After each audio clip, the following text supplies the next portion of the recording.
আল্লাহ সুবহানাহু ওয়া তাআলা তার পবিত্র কোরআনের মধ্যে বলছেন, ইন্না নাহনু নাযালনা যিকর ওয়া ইন্না লাহু লাহাফিজুন, যে আল্লাহ সুবহানাহু ওয়া তাআলা এই কোরআন অবতীর্ণ করছেন, তিনি সংরক্ষণ করবেন। তিনি কিভাবে সংরক্ষণ করবেন দেখেন,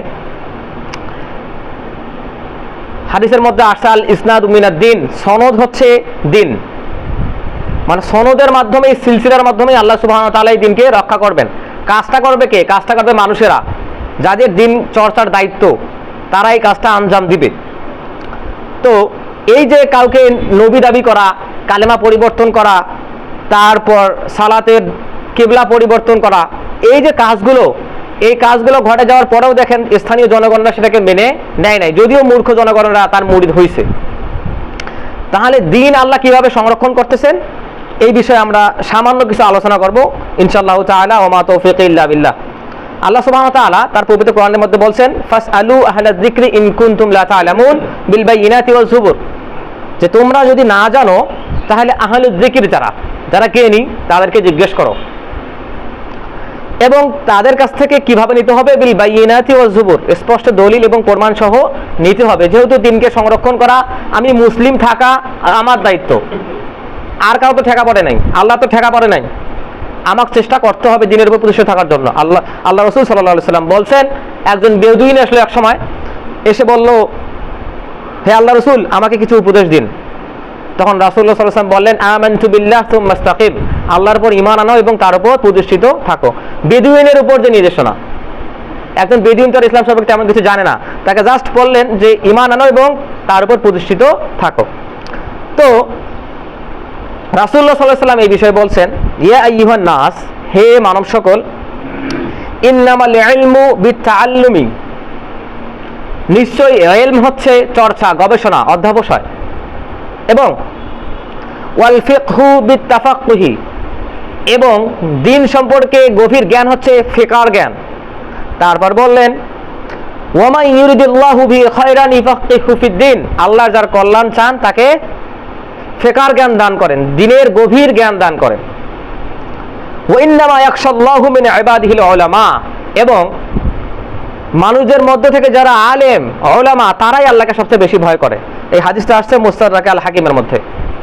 তো এখানে তিনি একদল মানুষকে টার্গেট করে বললেন যে তারাই, আল্লাহ তাদের ভালো চান যারা দিনের গভীর জ্ঞান অর্জন করে। আসলে এই গভীর জ্ঞানের মাধ্যমে, এই সিলসিলার মাধ্যমেই দিন প্রতিষ্ঠিত আছে। সেটা কিভাবে? সেটা হচ্ছে ইসলামে যে ফিকহ, সেটাকে বলা হয় ইসলামিক সায়েন্স। এটা হচ্ছে গবেষণা, যার মাধ্যমে দিনকে, দিনের যে মূল, যে কোর, যে ভিত্তি, সেটাকে রাখা হয়, এস্টাবলিশ করা হয়, সেটার উপর প্রতিষ্ঠিত রাখা হয় সুন্নতের সিদ্ধান্তগুলোকে, শরীয়তের সিদ্ধান্তগুলোকে। এটা কেমনে হয়? যে আমরা জানি শরিয়ার উৎস, প্রাথমিক উৎস হচ্ছে দুইটা, সেখান থেকে বাকি দুইটা উৎস পরবর্তীতে ইস্তেমবাদ করা হয়েছে। প্রথম হচ্ছে কোরআন, তারপর তো হচ্ছে সুন্নাহ। এরপর হচ্ছে এগুলো থেকেই ক্রাইটেরিয়া করে এখান থেকে ইজমা এবং কিয়াস নিয়ে আসা হয়েছে। তো সুন্নাহ এবং কোরআন থেকে যে দলিলগুলো আসে, এটাকে বলে কাতঈ দলিল, এটাকে বলে নস, এটা তো থাকবেই। এখন আল্লাহ সুবহানাহু ওয়া তাআলা পবিত্র কোরআনের মধ্যে বলছেন, মা ফাররাতনা ফিল কিতাবি মিন শাই, যে আমি এই কিতাবে কোনো কিছুই বাদ দেই নাই। এখন কোরআন হচ্ছে একটা মৌলিক গ্রন্থ, একটা সার গ্রন্থ, এখান থেকে আমাদের মাসআলা বের করতে হবে। এখন এই মাসআলা বের করা সবার দ্বারা সম্ভব নয়, জ্ঞানীদের মাধ্যমেই মাসআলা বের করা সম্ভব। যেহেতু সালাতের বিষয়ে মনে করেন 1000 হাদিস আছে, আমি তো কোনোদিন 1000 হাদিস পড়ি নাই। তো যিনি 1000 হাদিস মুখস্থ করছেন, যিনি হাদিসের হাফেজ, তিনি তো জানবেন কোন হাদিসের সঙ্গে কোনটা প্রাসঙ্গিক, কোনটা সঙ্গতিপূর্ণ, কোনটা আপাত বিরোধী মনে হচ্ছে, এইভাবে মিল করতে হবে। তিনি হাদিসের হাফেজ তো এটা জানবেন। তো এই হচ্ছে কোরআন এবং সুন্নাহ। এর পরবর্তীতে মতানৈক্যের উপর ভিত্তি করে যে ঐক্যমত প্রতিষ্ঠিত হয়, ইত্তেফাক মানে ঐক্যমত, সেটা হচ্ছে ইজমা। যেমন সালাত কয় ওয়াক্ত? 5 ওয়াক্ত। জোহরের সালাত 4 রাকাত, ফজরের সালাত 2 রাকাত। এই বিষয়গুলো সেই সময় থেকে ইজমায় প্রতিষ্ঠিত।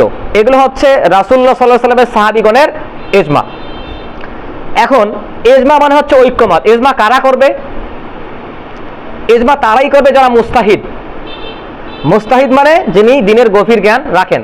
শুধু হাদিস না, তিনি কোরআনের জ্ঞান রাখবেন, কোন কোন বিষয়ে ইজমা হয়েছে তার জ্ঞান রাখবেন, তিনি কোরআনের তাফসির করতে পারবেন, কোরআনের প্রতিটা শব্দ কোন কোন লুগা থেকে আসছে, কোন সিগার মধ্যে পড়ে, তার মৌলিক অর্থ কি, তার পারিভাষিক অর্থ কি, তার শাব্দিক অর্থ কি, এই সব জ্ঞান যার থাকবে তিনি হচ্ছেন মুস্তাহিদ।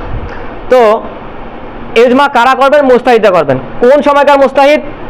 একই সময়ে যারা জীবিত থাকবেন সবাই। তাহলে কখন ইজমা প্রতিষ্ঠিত হবে? যখন সকল মুস্তাহিদগণ কোনো একটা বিষয় একমত হবে। যদি একজন বিরোধিতা করে আর ইজমা হইল না। আসলে বর্তমান সময়ে ইজতিহাদ করে কোনো জিনিস প্রতিষ্ঠিত করার সম্ভাবনা অনেক কম। কেন? যেগুলো আসলে ইজমা হওয়া দরকার সেগুলো রাসূল সাল্লাল্লাহু আলাইহি ওয়াসাল্লামের সাহাবীগণের যুগে, তাবিঈদের যুগে হয়ে গেছে। আর আমাদের সময় আসলে মুস্তাহিদরা খুব কম, কারণ আমরা কোরআন হাদিস চর্চা থেকে দূরে সরে গেছি। তো গত শতাব্দীর 3 জন মুস্তাহিদ, এটা আমাদের আসলে শুকরিয়া ব্যাপার। আল্লাহ সুবহানাহু ওয়া তাআলা আমাদেরকে গত শতাব্দীতে 3 জন মুস্তাহিদ দিয়েছেন। যেমন হাদিসের মুস্তাহিদ হচ্ছেন নাসিরউদ্দিন আলবানী রাহিমাহুল্লাহ, এবং হচ্ছেন ফিকহের মুস্তাহিদ যাকে বলা হয় তিনি হচ্ছেন মুহাম্মদ বিন সালেহ আল উসাইমিন রাহিমাহুল্লাহ। এরপর ফিকহের মুস্তাহিদ হচ্ছেন মুহাম্মদ বিন আব্দুল্লাহ ইবনে বাজ রাহিমাহুল্লাহ। এনারা হচ্ছেন 3 জন 3 ক্ষেত্রের মুস্তাহিদ। তো আমি যে কথাগুলো এখন ফিকহের যে কথাগুলো বলবো, এগুলো মুহাম্মদ বিন সালেহ আল উসাইমিন রাহিমাহুল্লাহ তার যে রিসালা সেইখান থেকে আমি কথাগুলো কালেক্ট করছি, কিছু কথা সংগ্রহ করছি। ইমাম ইবনে তাইমিয়া রাহিমাহুল্লাহ তিনি সেই শতকের মুস্তাহিদ ছিলেন, এবং কিছু কথা আমি সালিহ আল মুনাজ্জিদ রাহিমাহুল্লাহ ওনার কাছ থেকে, হাফিজাহুল্লাহ ওনার কাছ থেকে সংগ্রহ করছি, এই 3 জনের কাছ থেকে। তো তার মানে ইজতিহাদ হচ্ছে ওই সময়ের সমস্ত আলেম যদি কোনো বিষয়ে একমত হয়, মানে সবার মত পার্থক্য আছে, কিন্তু দেখা গেল নসের উপর ভিত্তি করে বিষয়টাতে একমত হওয়া যায়, তখন সেই বিষয়ে ইজমা প্রতিষ্ঠিত হবে। আল ইজমাউ মিনাদ দলিল, ইজমা হচ্ছে দলিলের অন্তর্ভুক্ত। যেমন 1998 সালে কুয়েতে একটা ইসলামিক কনফারেন্স ছিল, তার ওইখানে ইজমার বিষয়টা ছিল যে মানুষ আঙ্গুলের ছাপ দিতে পারবে কিনা, তার মাধ্যমে সাক্ষ্য দেওয়া যাইতে পারে কিনা, কিংবা আমাদের আইডেন্টিফিকেশন তার মাধ্যমে নির্ধারণ করা যাইতে পারে কিনা। 1998 সালে কুয়েতে একটা ইসলামিক কনফারেন্স ছিল। তো ওইখান থেকে ফতোয়া আসলো যে জাহিলি যুগে কিংবা রাসূলুল্লাহ সাল্লাল্লাহু আলাইহি ওয়াসাল্লামের সময় মানুষেরা পায়ের ছাপ গবেষণা করে বের করতে পারতো এটা কার পায়ের ছাপ। এবং আসলে কুরাইশরা এত জ্ঞানী ছিল, তারা তো নিজের 14 গোষ্ঠীর পরিচয় জানতো, তাদের ঘোড়ারও 14 গোষ্ঠীর পরিচয় মুখস্থ করে রাখতো। তারা যদি একবার বাইতুল মুকাদ্দাস দেখতো কোথায় কয়টা জানলা দরজা সব মুখস্থ করতো। এবং তারা যদি উটের যে নাদ, ঘোড়ার যে লাদ আছে এটা দেখেও তারা বের করতে পারতো এটা এই বংশের ঘোড়া। চিন্তা করেন, তারা মানুষের পায়ের ছাপ দেখে কি করতে পারতো?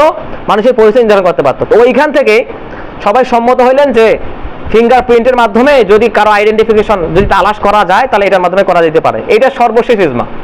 আর বাকি সব ইজমা আমাদের জন্য প্রয়োজনীয়, যেগুলো মানে আধুনিক যুগের আধুনিক ইজমা, আর যেগুলো ইজমা হওয়ার কথা সেগুলো হয়ে গেছে। এরপর হচ্ছে আমরা এখন যাকাতের দিকে যাব।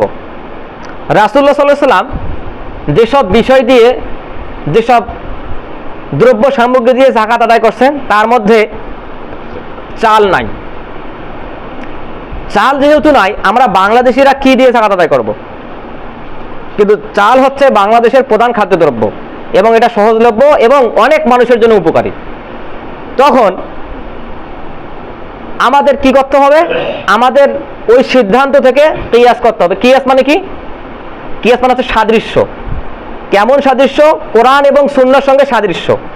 মানে কিরকম সাদৃশ্য? ওইখানে রাসূলুল্লাহ সাল্লাল্লাহু আলাইহি ওয়াসাল্লাম গমের কথা বলছেন, তো গমের যে বৈশিষ্ট্যগুলো আছে ওগুলো আলাদা ফাইন্ড আউট করা হবে। কেমনে? গম প্রধান খাদ্যদ্রব্য, একটা শস্য, সহজলভ্য, অনেকের জন্য উপকারী, 4টা বৈশিষ্ট্য। যখন দেখা গেল এই 4টা বৈশিষ্ট্যের ভিতরে চাল পড়তেছে, তখন গম থেকে চালকে কিয়াস করে সেটার উপর যাকাত দেওয়া হচ্ছে। তার মানে কিয়াস কিন্তু মানুষের বানানো না, কিয়াস কোরআন সুন্নাহর সঙ্গে সাদৃশ্যপূর্ণ বিষয়টাকে ওখান থেকে নেওয়া হচ্ছে। তাহলে ইজমা কোনটা? যেটাতে সমস্ত উলামায়ে কেরাম একমত, সেটা হচ্ছে ইজমা। এখন যদি কেউ বলে ইজমা কিয়াস মানা যাবে না, এটা কোরআন সুন্নাহর বাইরে, কথাটা কিন্তু ঠিক না। ইজমা কিয়াস কোরআন সুন্নাহ থেকেই নেওয়া হয়, কারণ সাদৃশ্য ছাড়া বৈসাদৃশ্য কোনো জিনিস কিয়াসকে হিসেবে নেওয়া যাবে না। যেমন ইজমা তারা কি বলে? আমরা বলি ইজমাতে কোনো মতানৈক্য হবে না। তারা কি বলে দেখেন, যারা ইজমাকে ভুলভাবে প্রয়োগ করে, যেমন 20 রাকাত তারাবি ইজমা হয়ে গেছে। আচ্ছা দেখেন, তাদের দাবি এটা। এখন ইমাম আবু হানিফা রাহিমাহুল্লাহ বললেন 20 রাকাত, ইমাম মালিক বললেন 24 রাকাত, তারপরে ইমাম শাফি বললেন 43 রাকাত, তারপর ইমাম আহমদ বিন হাম্বল বললেন 42 রাকাত। এভাবে কিন্তু বিভিন্ন ভাবে প্রমাণিত যে এই ইমাম এত রাকাতের কথা বলছে। তো যখন এক একজন ইমাম এই তারাবির সালাতকে এক রাকাতের কথা বললেন, সেখানে ইজমা কেমনে হয়? চিন্তা করে দেখেন, মসজিদে হারামে মনে করেন 11 রাকাত পড়া হচ্ছে, ইরাকে 20 রাকাত পড়া হচ্ছে, মরক্কে যেখানে শাফি মাযহাব মানা হয় ওখানে আবার একসঙ্গে একই সময় 43 রাকাত পড়া হচ্ছে। তাহলে কেমনে ইজমা প্রতিষ্ঠিত হইল? তো তারা যে বলেন আসলে যে 20 রাকাত তারাবি ইজমা প্রতিষ্ঠিত, এটা মানতে হবে, হ্যাঁ, আলে হাদিসরা ইজমা মানে না, তাদের এই দাবি ভুল। এরপর তারা আবার কিয়াস করে কি, যে পীররা যে ওজিফাগুলো দেয়, যেমন এতবার তাসবিহ পড়তে হবে, এইভাবে সালাত আদায় করতে হবে, এই সময় এতবার সূরা ইখলাস পাঠ করা লাগবে, এই যে ওজিফাগুলো দেয়, তারা বলে এগুলো কিয়াস করতে হবে। কেমনি কিয়াস? রাসূলুল্লাহ সাল্লাল্লাহু আলাইহি ওয়াসাল্লাম তো এইভাবে কিয়াস করে দিয়ে যান নাই। কিয়াস তো কোরআন হাদিসের সাথে সাদৃশ্যপূর্ণ, তো যেখানে সাদৃশ্য নাই সেখানে আবার কিয়াস কেমনে হয়? তো এগুলো তারা দাবি করে, উল্টাপাল্টা কিয়াস করে এবং ইজমার দাবি করে, যেগুলো কোনোভাবেই প্রতিষ্ঠিত সত্য নয়, এগুলো সত্যের বাইরে। তো যারা উল্টাপাল্টা বলে তারা এটাকে আরো বৃহৎ পরিসরে নিয়ে যায়, নিয়ে যা যত বিষয় মতানৈক্য সবগুলোকে তারা ইজমা দাবি করে, এবং যেসব বিষয়ে তারা নতুন আবিষ্কার করে সেগুলোকে তারা বলে যে আমরা কিয়াস করছি। কিন্তু কিয়াস যে কোরআন সুন্নাহ সম্মত হইতে হবে, তারা এটার ধার ধারে না। তারপরে দেখেন, আমরা মদের ক্ষেত্রে দেখব, আল্লাহ সুবহানাহু ওয়া তাআলা পবিত্র কোরআনে বলছেন ইন্নামাল খামর ওয়াল মাইসির ওয়াল আনসাব রিজসুম মিন আমালিশ শাইতান। এই যে বলছেন মদের কথা আসছে স্পষ্টভাবে। এখন বাংলাদেশে যে গাঁজা খায়, গাঁজা যেটাকে সাধারণ মানুষ হিসেবে চেনে, গাঁজার কথা কিন্তু কোরআন হাদিসে আইসে নেই। তাহলে গাঁজাকে কিভাবে আপনি হারাম করবেন? ওটা কিন্তু হারাম, আমরা তো সবাই জানি ওটা হারাম, ওটা কেমনে হারাম করবেন? তাহলে শরীয়ত থেকে কিভাবে আসলে কিয়াস করা হচ্ছে? কিয়াস করেই কিন্তু গাঁজাকে হারাম বলা হবে। আচ্ছা, যারা মাজারগুলোতে যায় এবং গঞ্জিকা সেবন করে তাদেরকে বলবেন, তাদের বলা হচ্ছে যে গাঁজা তো হারাম, এটা তো খাওয়া যাবে না। তারা কি বলে? আল্লাহ সুবহানাহু ওয়া তাআলা তো ওটাকে গাছ হিসেবে বানাইছে, হ্যাঁ, তো পাতাকপি খাওয়া হারাম, ফুলকপি খাওয়া হারাম, পালং শাক খাওয়া হারাম। তারা এইভাবে দাবি করে যে আল্লাহ সুবহানাহু ওয়া তাআলা সবকিছু আমাদের ভালোর জন্য বানাইছে, তো গাঁজা খাওয়া হারাম কি জন্য? কোরআন থেকে দেখাও, হাদিস থেকে দেখাও। আসলে কোরআন হাদিস তো গাঁজার কথা বলা নাই। আল্লাহ রাসূল সাল্লাল্লাহু আলাইহি ওয়াসাল্লাম মদের কথা বলছেন, আল্লাহ কোরআনে মদের কথাই বলছেন। তা কিভাবে এটা সমাধান করবেন? যদি আপনি এখানে কিয়াস না করেন, তাহলে শত শত হারাম জিনিস ওদের জন্য হালাল হয়ে যাবে। এখন এটাকে কেমনে করবেন? তখন মদের বৈশিষ্ট্যগুলো আলাদা করা হবে। যেমন মদ কি? প্রথমত একটা পানি, পানি খাওয়া কি হারাম? না। তারপর কি? মদের একটা রং আছে, রঙিন জিনিস খাওয়া কি হারাম? আমরা তো রঙিন আপেল খাই। এরপর হচ্ছে গন্ধ, মদের একটা গন্ধ আছে, তো গন্ধের জন্য কি ওটা হারাম? গন্ধ তো হর হামেশা আমাদের নাকে আসতেছে। এরপর হচ্ছে কি? এটার একটা স্বাদ আছে, স্বাদের জন্য কি হারাম? স্বাদের জন্য হারাম না। তারপর বৈশিষ্ট্য কি? মদ খেলে নেশা হয়, এইটা একটা বৈশিষ্ট্য। যখন দেখা গেল যে গাঁজা খাইলে নেশা হয়, তখন ওই মদ থেকে কিয়াস করে গাঁজার উপর বিধান প্রয়োগ করা হবে যে এই জন্য এটা হারাম। তাছাড়া আপনি শত শত হারামকে হালাল ওরা দাবি করবে, আপনার তো প্রমাণ নাই, প্রমাণ দিতে আপনি পারবেন না, তখন ওইখান থেকে কিয়াস করে ওইখানে সিদ্ধান্ত ইস্তেমবাদ করা লাগবে যে এই জন্য এটা হারাম। এটার মধ্যে বৈশিষ্ট্যগুলো। তারপরে দেখেন, বদ্ধ পানিতে রাসূলুল্লাহ সাল্লাল্লাহু আলাইহি ওয়াসাল্লাম প্রস্রাব করতে নিষেধ করছেন। কেন? সালাত থেকে সালাতে যদি আমরা পবিত্র হওয়া লাগবে, তো বদ্ধ পানিতে যদি কেউ ইয়া করে, উযু করে, এবং সেই পানিতে যদি অপবিত্র হয়, তাহলে সেটা কি হবে? উযু হবে? উযু হবে না। তাহলে কোন পানিতে উযু করতে হবে? যার মধ্যে পানির বৈশিষ্ট্যগুলো উপস্থিত থাকবে। পানির বৈশিষ্ট্য কি? তার একটা রং আছে, তার গন্ধ আছে, তার একটা স্বাদ আছে। যখন পানির রং, গন্ধ, স্বাদ পুরোটাই বিলুপ্ত হয়ে যাবে, তখন সেই পানিতে উযু করা যাবে না। তাহলে দেখা যাচ্ছে যে এই কিয়াস থেকে যে আমরা সিদ্ধান্তগুলোতে আসতাম, ওখানে আবার আরো ফতোয়া আছে। যেমন যদি এখানে তারপরে সিদ্ধান্ত আসছে, যদি রং পাল্টে গেছে কিন্তু স্বাদ গন্ধ ঠিক আছে, কিংবা স্বাদ পাল্টে গেছে রং এবং গন্ধ ঠিক আছে, কিংবা গন্ধ ঠিক আছে স্বাদ এবং রং একই আছে, সেই ক্ষেত্রে ফতোয়া কি? সেই ক্ষেত্রে ফতোয়া রাসূলুল্লাহ সাল্লাল্লাহু আলাইহি ওয়াসাল্লামের হাদিস তখন প্রয়োগ করা হবে। দেখেন কিয়াসের ক্ষেত্রে রাসূলুল্লাহ সাল্লাল্লাহু আলাইহি ওয়াসাল্লামের হাদিস নিয়ে আসা হচ্ছে কি? রাসূলুল্লাহ সাল্লাল্লাহু আলাইহি ওয়াসাল্লাম বলছেন যে ওই পানি কখনো অপবিত্র হয় না যেখানে 2 কুল্লা পানি থাকে, মানে 2 মটকা কিংবা 2 কলসি পানি থাকে। 2 কলসি হিসাব করা হলো এটা 95.05 সা। এর আমাদের গণনার ভিত্তিতে এটার পরিমাপ হচ্ছে 160.5 কেজি লিটার। যেখানে এতগুলো পানি থাকবে সেই পানিটা পবিত্র।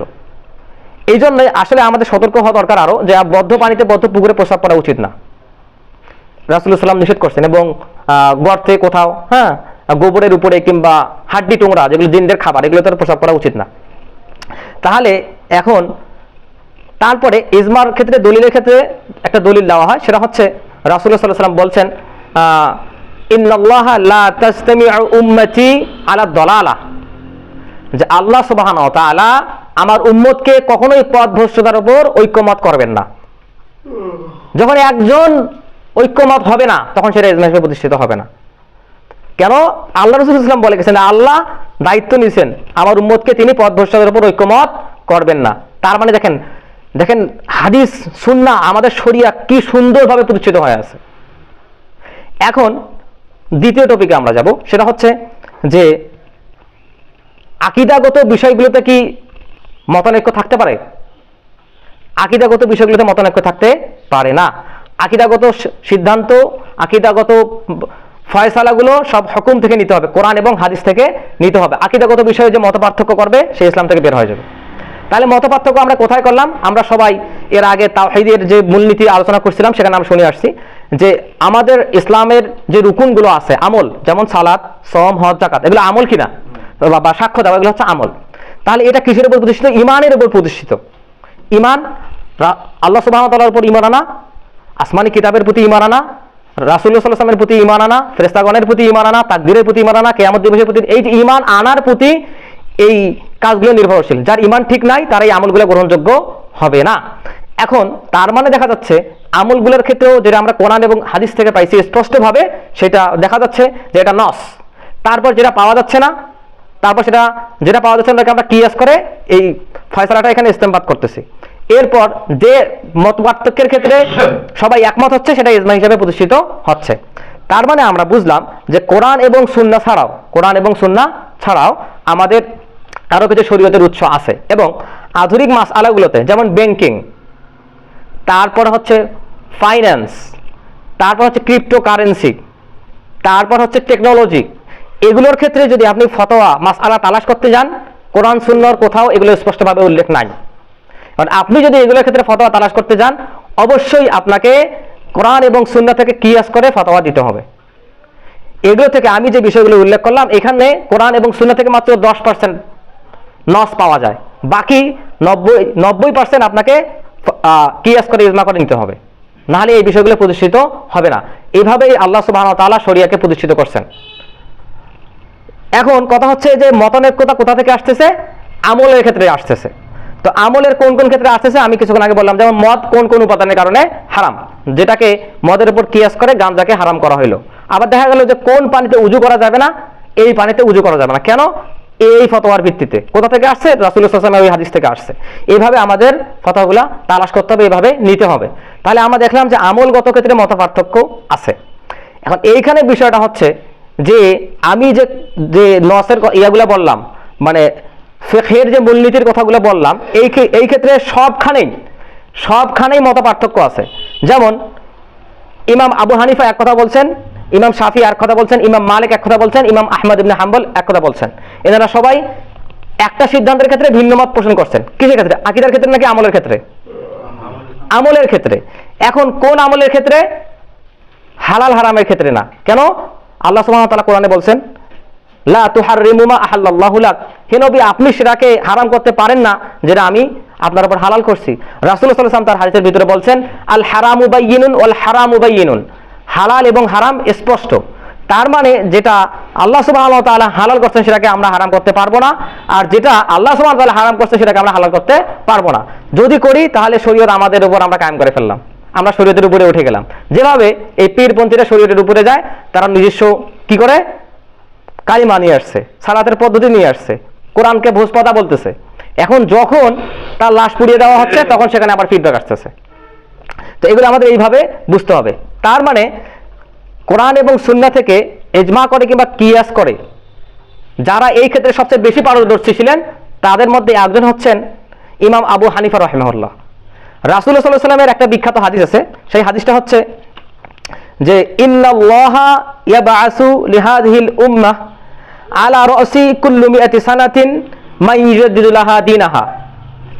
এটা আদাবুল মুফরাদে আসছে এবং মুস্তাদরাক আল হাকিমে আসছে এই হাদিসটা। সেটা হচ্ছে আল্লাহ সুবহানাহু ওয়া তাআলা প্রতি শতকে তার দ্বীনের হেফাজতের মধ্যে, তার দ্বীনের সংস্কারের জন্য একজন করে মুজাদ্দিদ পাঠাবেন, এর মাধ্যমে তিনি দ্বীনকে সংরক্ষণ করবেন। তার আরেকটা হাদিস হচ্ছে আমি কিছুক্ষণ আগে যেটা বললাম যে ওইদা ইজতাহাদা ফাক্ত আফালাহু আজরুন, যখন ইজতিহাদের ক্ষেত্রে, গবেষণার ক্ষেত্রে, দিনকে প্রতিষ্ঠিত করার ক্ষেত্রে শরিয়ার বিধানগুলোকে দলিল ভিত্তিক করার জন্য, মতপার্থক্য কমানোর জন্য যারা ইজতিহাদ করবে, তারা যদি ওইদা ইজতাহাদা এবং ইজতিহাদ করে ফাক্তাহা এবং ভুলও করে, তারপরে তাকে এক নেকি দেওয়া হবে। খালি দুই নেকি, যদি সঠিকভাবে এসে প্রয়োগ করতে পারে তাহলে দুই নেকি পাইলো, আর যদি ভুলও করে তাহলে সেখানে এক নেকি পাইলো। কারণ সে যদি ভুল করে, অন্য একজন মুস্তাহিদ তো আছেন যেটাকে সঠিক প্রমাণ করছেন, কিন্তু তিনি যে চেষ্টা করছেন, চেষ্টা আল্লাহর কাছে ফেলনা না। আপনি যতটুকু চেষ্টা করবেন আল্লাহ আপনাকে ততটুকু ফলাফল দিবেন। এই জন্য আল্লাহ সুবহানাহু ওয়া তাআলা কারো চেষ্টা বিনষ্ট করেন না, এটা হচ্ছে সেই হাদিসের প্রমাণ। এখান থেকে আমরা প্রমাণ পাই। এবং এখানে আরেকটা হাদিস হচ্ছে যে রাসূলুল্লাহ সাল্লাল্লাহু আলাইহি ওয়াসাল্লাম তার হাদিসের মধ্যে বলছেন যে কোরআন, শরিয়া যদি সুরাইয়া নামক নক্ষত্রের কাছেও থাকে, সুরাইয়া একটা নক্ষত্রের নাম, রাসূলুল্লাহ সাল্লাল্লাহু আলাইহি ওয়াসাল্লাম বলছেন যদি কোরআন হাদিসের দলিল যদি সুরাইয়া নক্ষত্রের কাছেও থাকে, তারপরেও এই ফিরাসের অধিবাসীরা তারা সেখান থেকে ওই দলিলকে ছিনিয়ে নিয়ে আসবে। এই ফিরাস বলতে ইরান ইরাককে বোঝানো হয় এবং সিরিয়াকে বোঝানো হয়। দেখা গেছে এ যাবৎ পর্যন্ত পৃথিবীতে ইরান কেন্দ্রিক যত ফকিহ, মুহাদ্দিস, মুস্তাহিদ জন্মগ্রহণ করছেন, তার মধ্যে সবার উপরে আছেন ইমাম আবু হানিফা রাহিমাহুল্লাহ। এবং এই ক্ষেত্রে সকল মুহাদ্দিস একমত যে এইখানে ইমাম আবু হানিফা এবং তার ছাত্রদের কথা ইঙ্গিত করা হয়েছে। রাসূলুল্লাহ সাল্লাল্লাহু আলাইহি ওয়াসাল্লাম ইঙ্গিত করে দিয়ে গেছেন যদি ফিরাসের অধিবাসীরা যদি সুরাইয়া নক্ষত্রের কাছেও কোরআন সুন্নাহর দলিল থাকে, সেখান থেকে তারা ছিনিয়ে নিয়ে আসবে। হাদিসে বুখারী মুসলিমে চলে আসছে। এরপর দেখেন ইমাম আবু হানিফা যিনি এই মাসালাগুলো ইস্তেমবাদ করছেন, গবেষণা করে বের করছেন, তখন আসলে হাদিসের স্বর্ণযুগ ছিল না। তার ক্ষেত্রে হাদিস খুব কম ছিল। কেন কম ছিল? তিনি ইরাকের বাসিন্দা ছিলেন, এটা হচ্ছে প্রথম কথা। দ্বিতীয় কথা হচ্ছে যে হাদিস চর্চা শুরু, হাদিস লেখার কাজ শুরু হয় ওমর ইবনে আব্দুল আজিজ রাহিমাহুল্লাহর সময়। এবং তার সময়ে আরেকজন মুহাদ্দিস ছিলেন ইমাম শিহাব জুহরি রাহিমাহুল্লাহ। তার স্মৃতিশক্তি এত প্রখর ছিল, তার বিষয়ে আমি একটা ঘটনা পড়ছি, যে তিনি মধ্যপ্রাচ্য থেকে মক্কায় হাদিস সংগ্রহ করার জন্য আসছেন রাত্রিবেলা শুইছেন, হোটেলে শুইছেন, কাফেলার যেখানে গন্তব্য করছে সেখানে শুইছেন। শোয়ার পর নিজের কান বন্ধ করে রাখছেন। তাকে জিজ্ঞেস করা হলো আপনি কান বন্ধ করে কেন রাখছেন? তখন তিনি বললেন যে আমি যেটাই শুনি সেটাই আমার মুখস্থ হয়ে যায়, এই জন্য আমি শুধু রাসূলুল্লাহ সাল্লাল্লাহু আলাইহি ওয়াসাল্লামের হাদিস শুনতে চাই, অন্য কারো কথা শুনতে চাই না। এইসব ব্যক্তিদের মাধ্যমে ওমর ইবনে আব্দুল আজিজ রাহিমাহুল্লাহ হাদিস সংগ্রহের কাজ শুরু করেন। তখন কিন্তু ইমাম আবু হানিফা তার আগে মৃত্যুবরণ করছেন। তো এই জন্য ইমাম আবু হানিফার সংগ্রহে খুব কম হাদিস ছিল। বলা যায় তার কাছে যতগুলো আসার বর্ণিত হয়েছে প্রায় 4000-এর মতো হাদিস। এরপরে ইমাম মালিক রাহিমাহুল্লাহ তিনি দাস দিতেন মদিনায়, এবং তার মাযহাবকে মদিনার মাযহাব বলা হয়। ইমাম মালিক রাহিমাহুল্লাহর 1 লক্ষ হাদিস মুখস্থ ছিল। চিন্তা করেন, 1 লক্ষ হাদিস। রাসূলুল্লাহ সাল্লাল্লাহু আলাইহি ওয়াসাল্লামের হাদিসও কিন্তু প্রায় 1 লক্ষের মতোই। তারপর হচ্ছে ইমাম শাফিঈ রাহিমাহুল্লাহ, তার 2 লক্ষ হাদিস মুখস্থ ছিল। এরপরে ইমাম আহমদ ইবনে হাম্বল রাহিমাহুল্লাহ, তার 10 লক্ষ হাদিস মুখস্থ ছিল। সুবহানাল্লাহ। চিন্তা করেন, তাহলে আল্লাহ রাসূলের হাদিস তো 1 লাখের মতো, প্রায় 10 লাখ হাদিস কেমন মুখস্থ করলেন? এখানে আবার অনেকগুলো বিষয় আছে। যেমন একটা হাদিসের সনদ কিন্তু বিশাল বড়। একটা হাদিস 40 জন বর্ণনা করছেন। হ্যাঁ, আনাস ইবনে মালিক বিন অমুক বিন অমুক বিন অমুক 40 জন হাদিস বর্ণনা করছেন। ওই হাদিসটাই অন্য জায়গা থেকে প্রায় 18 জন বর্ণনা করছেন। ওই হাদিসটাই অন্যখান থেকে 10 জন বর্ণনা করছেন। তার মানে একটা হাদিসে 40 জন বর্ণনা করছেন, 40টি সনদেই ওনার মুখস্থ, 40 জায়গা থেকে। এইভাবে তার মুখস্থের সংখ্যা 10 লাখ পর্যন্ত পৌঁছেছে। তারা এভাবেই কোরআন সুন্নাহ থেকে, এই চিন্তা করে দেখেন, তারা মুহাদ্দিস, ফকিহ এবং মুস্তাহিদ একই সঙ্গে, এভাবে তারা কোরআন সুন্নাহ থেকে দেখেন আল্লাহর দ্বীনকে আল্লাহ কিভাবে সংরক্ষণ করতেছেন মানুষের মাধ্যমে, এভাবে তারা সিদ্ধান্ত বের করে, এগুলা জাস্টিফাই করে। দেখেন মুহাদ্দিসরা হাদিস লেখার পূর্বে কি করছেন? 2 রাকাত সালাত আদায় করছেন, তারপর হাদিস লেখা শুরু করছেন, ইস্তেখারা সালাত পড়ছেন যেন হাদিস দেখতে ভুল না হয়। এই জন্যই বলা হয়েছে আল ইসনাদু মিনাদ দ্বীন, সনদ হচ্ছে দিন, সনদেই দিন, সনদ ছাড়া দিন রক্ষা হবে না। এই কাজগুলো তাদের মাধ্যমে করা হয়েছে। কোরআন সুন্নাহ থেকে সাদৃশ্য অবলম্বন করে সেখান থেকে কিয়াস করা হয়েছে। এই কাজগুলো তারা করছেন। এখন সবচেয়ে বড় ব্যাপার হচ্ছে যখন বলা হয় যে এটা ইমাম আবু হানিফা বলছে এটা তার মাযহাব, এটা ইমাম মালিক বলছে এটা তার মাযহাব, এটা ইমাম আহমদ বলছে তার মাযহাব, ইমাম শাফিঈ বলছে তার মাযহাব, এই ক্ষেত্রগুলোতে তাদের জবাবটা কি? ইমাম আবু হানিফার কথা এটা ইমাম নববী রাহিমাহুল্লাহ বলছেন, ইদা সাহহাল হাদিস ফাহুয়া মাযহাবি, যখন কোনো সঠিক হাদিস আসবে ওরাই আমার মাযহাব। এখন প্রত্যেক মাযহাবে যেহেতু সুন্নাহ বিরোধী ফতোয়া আছে, তাহলে সেই ক্ষেত্রে আমাদের দায়িত্ব কি? সেই ক্ষেত্রে আমার দায়িত্ব হচ্ছে ওটা বাদ দিয়ে যেটা সঠিক সেইটা আমাদের মানতে হবে। এজন্যই ইমাম আবু হানিফা বলছেন ইদা সাহাল হাদিস ফাহুয়া মাযহাবি, যখন কোনো সঠিক হাদিস আসবে সেটাই আমার মাযহাব। তাহলে এই ক্ষেত্রে আমরা রাসূলুল্লাহ সাল্লাল্লাহু আলাইহি ওয়াসাল্লামের ইত্তিবা করি কিনা, আমরা অনুসরণ করি। তো সেই ক্ষেত্রে দেখা যাচ্ছে যখন কেউ যারা কোরআন সুন্নাহ সম্পর্কে জানে না তারা তাকলিদ করতেছে। তাকলিদ একটা হচ্ছে মাজমুমা, একটা হচ্ছে মাহমুদা, একটা নিকৃষ্ট আর একটা হচ্ছে প্রশংসিত। তাহলে আপনি ততক্ষণ পর্যন্ত একজন মানুষের কথা শুনতে পারেন যতক্ষণ সে কোরআন এবং সুন্নাহর উপর প্রতিষ্ঠিত। এই ক্ষেত্রে ইমাম আবু হানিফার কথা হচ্ছে ইদা সাহাল হাদিস ফাহুয়া মাযহাবি, যেটা সঠিক হাদিস ওইটাই আমার মাযহাব, কারণ তার কাছে হাদিসের সংখ্যা কম ছিল। এবং আরো অবাক করা বিষয় যে জয়ীফ হাদিস যেগুলো আমরা গ্রহণ করি না, তিনি নিজের মতামতের চেয়ে জয়ীফ হাদিসকেও প্রাধান্য দিতেন। চিন্তা করেন, কারণ তার কাছে হাদিস কম ছিল, তিনি নিজের মতামতের উপর জয়ীফ হাদিসকে প্রাধান্য দিতেন। আর এখন যারা মাযহাব মানে তারা কি করে? তারা আমল করে, কিন্তু সেই আমলের কোনো দলিলই নাই। যে আমল তারা করতেছে কোনো দলিল নাই, দলিল মুখের ভাষা, বিরোধিতা, গালি, এটাই তাদের দলিল। অথচ ইমাম আবু হানিফা বলে গেলেন ইদা সাহাল হাদিস ফাহুয়া মাযহাবি, যেটাই সহিহ হাদিসে প্রমাণিত হবে সেটাই হচ্ছে আমার মাযহাব। তার কাছে তো লক্ষ লক্ষ হাদিস ছিল না, তার মানে হাদিস এখন প্রকট হবে। নাসিরুদ্দিন আলবানী কিংবা আরো যারা মুহাদ্দিস ছিলেন তারা যখন গবেষণা করে দেখলেন যে এই হাদিসটা জয়ীফ, তখন ওটা মানা যাচ্ছে না। এই হাদিসটা সহিহ, সকল ইমামের বিপক্ষে গেলে ওই হাদিসটা আমাদের মানতে হবে। এবং এই ক্ষেত্রে ইমাম মালিক বলছেন লাইসা আহাদুন বা'দান নবী সাল্লাল্লাহু আলাইহি ওয়াসাল্লাম ইল্লা ওয়া ইয়াখুযু মিন কওলিহি ওয়া ইয়াতরুকু ইল্লাল ইয়ালি। তিনি বলছেন এই কবরের দিকে তাকিয়ে বলছেন, কারণ তিনি মদিনায় দাস দিতেন, মদিনায় তিনি দাস দিতেন। ইমাম মালিক রাহিমাহুল্লাহ তিনি রাসূলুল্লাহ সাল্লাল্লাহু আলাইহি ওয়াসাল্লামের কবরের দিকে ইঙ্গিত করে বললেন এই কবরে যিনি শুয়ে আছেন তিনি ছাড়া কারো কথা শর্তবিহীনভাবে মানা যাবে না। তাই ইমাম মালিক রাহিমাহুল্লাহর কথা। ইমাম শাফি ওই ইমাম আবু হানিফার কথাটাই বলছেন ইদা সাহাল হাদিস ফাহুয়া মাযহাবি, যখন সঠিক হাদিস আসবে সেটাই হচ্ছে আমার মাযহাব। মানে আপনি মাযহাব মানতেছেন, যে আমল করতেছেন সেটার কোনো দলিল নাই। অথচ যেখানে ইজমা দাবি করছেন ওটা ইজমা না, যেখানে কিয়াস দাবি করতেছেন ওটা কিয়াস নয়। কিন্তু মুস্তাহিদগণ কি করছেন? সুন্নাহ থেকে সাদৃশ্যপূর্ণভাবে কিয়াস করছেন, ইজমা করে তারা দিয়ে গিয়েছেন। কারণ আপনি যেটা মানতেছেন সেটা সরাসরি কোরআন সুন্নাহর বাইরে। এখন দেখেন, এখন কথা হচ্ছে কোন এক বিষয়ে মনে করেন ইমাম আবু হানিফা একটা ফতোয়া দিয়েছেন, সেটা কোরআনের সুন্নাহের বাইরে, তার মানে সেটা আমাদের দেয়ালে ছুঁড়ে ফেলতে হবে। যেভাবে ইমাম মালিক রাহিমাহুল্লাহ বলছেন যে আমাদের বিরোধী যদি কোনো ফতোয়া পাওয়া যায় যেটা রাসূলুল্লাহ সাল্লাল্লাহু আলাইহি ওয়াসাল্লামের কথার বিপরীত, তাহলে সেটাকে দেয়ালে ছুঁড়ে মারো। তারা এইভাবে বলে গেছেন। যখন তারা এইভাবে বলছেন, এর মানে হচ্ছে ইমাম মালিকের আমি একটা কথা মানতে যাচ্ছি, তখন বিষয়টা কিরকম হয়ে যাচ্ছে? তারা এই ফতোয়াটা মানলাম না, দেখলাম যে ওই ফতোয়াটা ইমাম আউজাই রাহিমাহুল্লাহর এই ফতোয়াটা ঠিক, তখন ওইটা মানলাম। অন্য একটা বিষয় দেখতে গেলাম যে ইমাম আউজাই এই কথা বলছেন কিন্তু ওইটা ভুল, ইমাম শাফি যেটা বলছেন ওইটা ঠিক, তখন আমি ওইটা মানলাম। কারণ এনারাই তো দিনকে প্রতিষ্ঠিত করে রেখে গেছেন, তার উপরে আমরা আজ পর্যন্ত আছি। আপনারা যে বিষয়টাই মানতে যান সেটাই এই চারজনের কৌলের মধ্যে একটার মধ্যে পড়ে যাবে। তার মানে নির্দিষ্ট কোনো মাযহাব নাই। মাযহাব হচ্ছে রাসূলুল্লাহ সাল্লাল্লাহু আলাইহি ওয়াসাল্লাম যে মাযহাব দিয়ে গেছেন ওইটা, মানহাজ হচ্ছে সাহাবীরা যে মানহাজের উপর প্রতিষ্ঠিত ছিলেন ওইটা। কারণ প্রত্যেক মাযহাবে সুন্নাহ বিরোধী ফতোয়া আছে। তো যখন আপনি সুন্নাহ বিরোধী ফতোয়াটাকে স্কিপ করতে যাবেন, তখন একজন মানুষ তার প্রতিদিনের সিদ্ধান্তে বারবার মাযহাব পরিবর্তন করবে। তারা আবার বলে যে চার মাযহাব মানা, তার ইয়ে হয়ে গেছে, ঐক্যমত হয়ে গেছে। তো চার মাযহাব মানা যদি ঐক্যমত হয়, তাহলে ইমাম আবু হানিফা তো বলে গেলেন যে সাহাল হাদিস ফাহুয়া মাযহাবি। তারা শুধু ওইখানেই না, চার মাযহাব মানা তো ফরজ, তারা বলে ঐক্যমত দাবি করে, ইজমা দাবি করে যারা, তাদের সবাই বললেন যে আমার কথা দেয়ালে ছুঁড়ে মারো, তার মানে ওখানে ইজমা হয় নাই। দ্বিতীয় কথা হচ্ছে ইদা সাহাল হাদিস ফাহুয়া মাযহাবি যখন বলা হচ্ছে, তার মানে আহলে হাদিসরা খালি সহিহ হাদিস করে না, ওরা বলে এই এদের খালি সহিহ হাদিস, এদের সহিহ বুখারী আর মুসলিম ছাড়া কোনো হাদিস নেই। তাহলে ইমাম আবু হানিফা তো বলেন ইদা সাহাল হাদিস, তিনি সহিহ হাদিস বলে গেছেন, সহিহ হাদিস আসলে সেটা মানতে হবে। ইমাম শাফি বলছেন ইদা সাহাল হাদিস, যখন সহিহ হাদিস হবে তখন আমারটা মানতে হবে, তারাই সহিহ হাদিসের কথা বলে গেছে। এরপর তারা বিরোধীদের স্বরূপ কি বলে? আহলে হাদিস বলে না, আহলে খবিস বলে। যারা হাদিস মানে তাদেরকে বলে আহলে খবিস।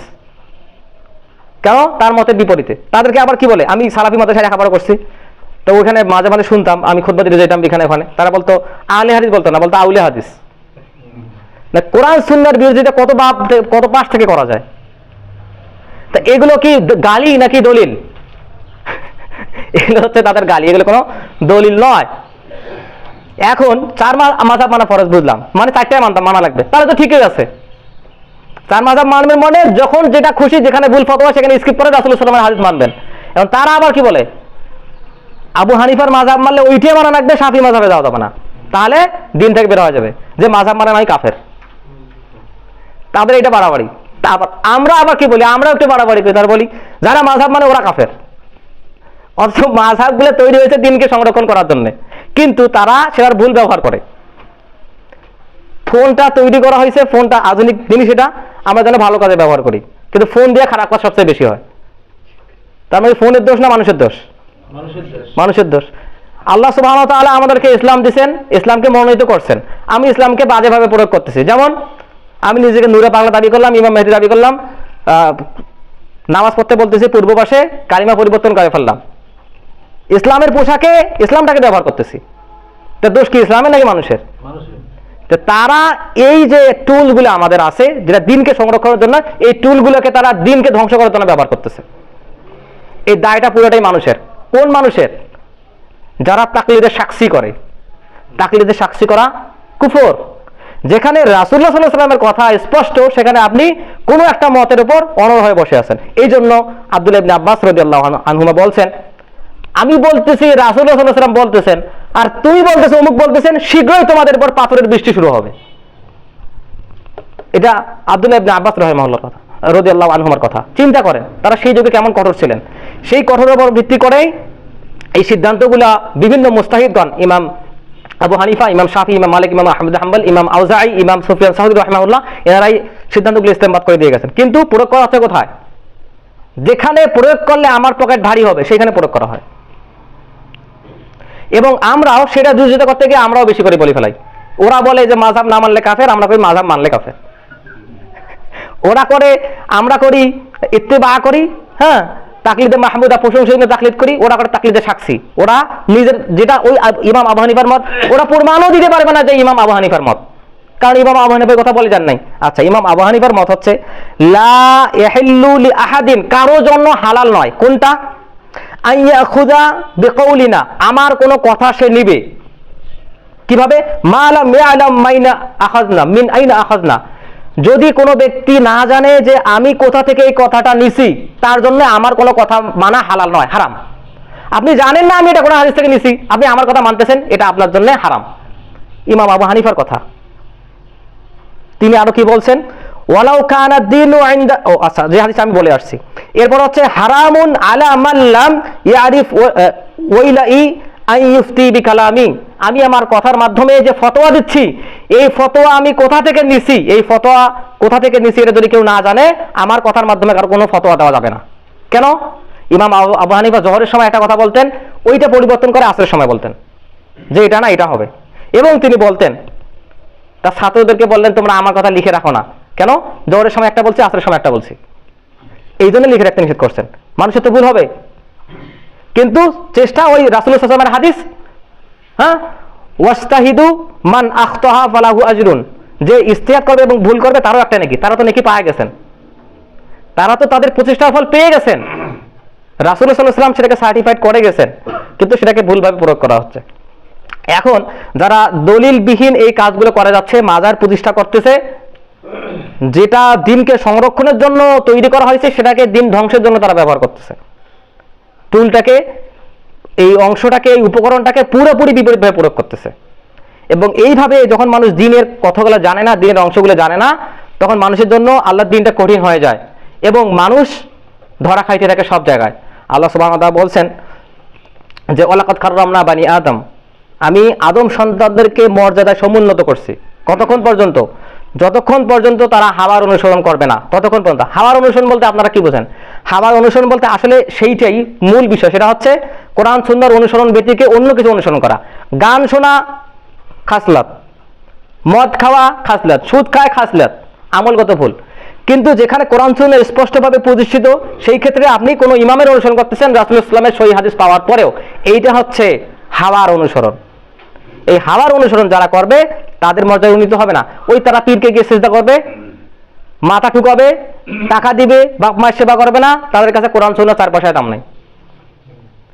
এইভাবে তারা মাযহাবগুলোকে ব্যবহার করতেছে, এইভাবে তারা কোরআন সুন্নাহ ইজমা কিয়াসের যে ভিত্তি সেটাকে নষ্ট করতেছে, এইভাবে দ্বীনের ভিত্তিগুলোকে তারা বিতর্কিত করতেছে।